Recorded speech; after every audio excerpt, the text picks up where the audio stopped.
Welcome to day 14 of the 75 Hard Challenge YouTube edition. Today, I want to review the Ballinger Sisters duology. If you don't know what I'm talking about, it happened one summer and hook, line, and sinker. Let's talk.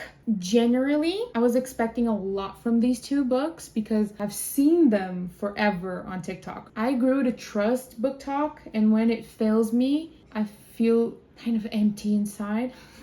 It's a very dramatic way of saying it, but it just, you're supposed to get the best from the best. And I feel like this was not the best. But let's talk about it. First, it happened one summer, the first book. It follows Piper, a very spoiled, life of the party, LA girl type of woman, and Brendan, brooding, closed off, small town guy, and they meet each other when she goes to Westport, where her father is from, right? She gets there because she messed up really, really badly with her life, I guess, because she went to jail. Her stepfather sent her there to learn a lesson, and boy, did she learn a lesson. At first, I really hated Piper because I can't stand spoiled characters. It's just, I just can't deal with it. But surprisingly, I kind of liked her. She was a very pure-hearted, spoiled girl. She had no mean intentions behind her actions. And they meet in that city because she obviously is disrupting everyone's peace. Everyone knows that she's in town, so everyone is curious. So she ruffled some feathers, and Brendan didn't like that. So they're kind of like enemies to lovers. They're not very enemies to begin with. They just have two misunderstandings, so they don't like each other at first. But there is obviously that one thing that draws them together. Both of them are not sure why, and Piper even denies it for the longest time. I have nothing against that. I actually quite like that. I would say that this book is also a very grumpy sunshine type of book, and this book was very cute. I gave it 3 stars. I'm not saying that it was bad. 3 stars is good for low romance. It's good. It's good. The best points were their character development. Both Brendan and Piper had a very good development. They both made each other grow, and I feel like this is one of my favorite things that happens in books. The only thing I have to talk about is the amount of times that the words God, Christ, Jesus, the amount of time those 3 words were mentioned in this book is scary, okay? It was over the top. I was like, girl, you've said that a million times. So I don't know. I'm usually not bothered if someone say, oh my God, or I'd rather not say it, but if someone says Jesus Christ for one thing that happened, I mean, it's fine. Everyone kind of does that, so it's fine. But they were using those 3 words as comma. I'm not even joking.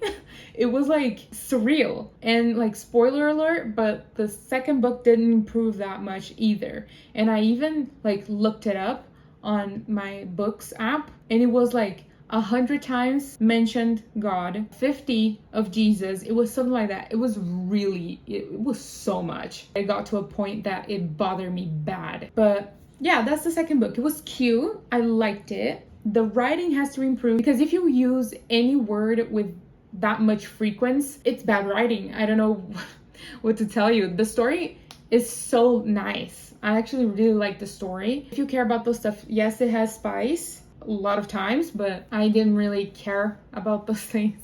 I was more focused on their development and their romance. But yeah, let's go to hook, line, and sinker. So this book follows Hannah, Piper's sister, and Fox, Brendan's best friend. Hannah is a super career-driven girl, but she's also very soft-hearted. Fox is a very ladies' man. He's famous for it, so it's bad, right? They know each other because Brendan and Piper know each other, so they would not have anyone else to hang out with besides each other. They kind of hit it off, from the first time they met and spent time together, they hit it off. This story is a friends to lovers. To be honest, it has a lot of pining, which I love. The only bad thing I could say, besides those 3 words repeating constantly, is the miscommunication is out of this world, okay? They both like each other basically, but they refuse to talk about it, I say this as if I would have the guts to do this with a friend of mine. I wouldn't. She told him once or a couple of times that she had a crush on her boss, and he took that to heart, and he was like, yeah, she's never gonna like me back, and I'm just gonna have to pine for her in secret because I'm not worth her time. Which is kind of sad. There was a lot of trauma dumping in this book because they had to talk a lot to work through their issues, which I like, but it was always cut off. So once they were actually talking about their problems and trying to solve them, one of them would get pissed off and just like walk away, or something else would happen that they would stop the conversation, and I was like, I cannot do this anymore.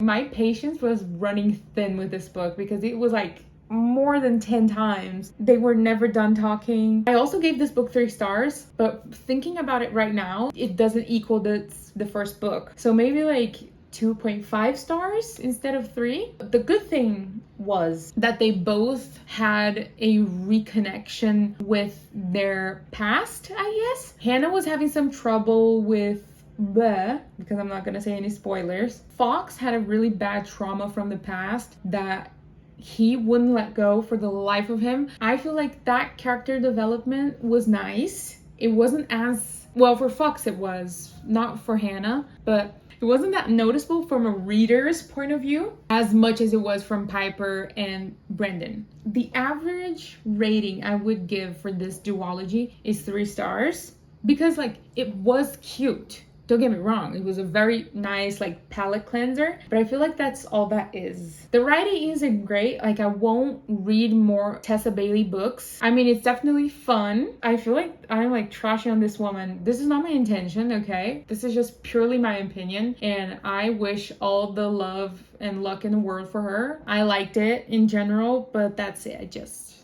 liked it. Anyway, if you haven't watched the other days from this challenge, the playlist is linked below so you can binge. I think I'm gonna do a wraparound and reflect on what this challenge has brought me in the last 2 weeks. Can't wait to see you tomorrow. Don't forget to subscribe and like this video, and see you then. Bye!